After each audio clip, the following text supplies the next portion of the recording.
Law of abundance. How can you think and use a law of abundance in your life, in your goals, your personal goals, profession goals?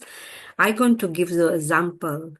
We have infinite potential. Infinite potential is flowing to and through us all the time, just like a waterfall.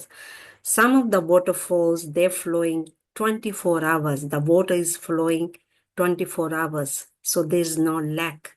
Same, we have infinite potential flowing to and through us 24 hours. There's no lack how you think.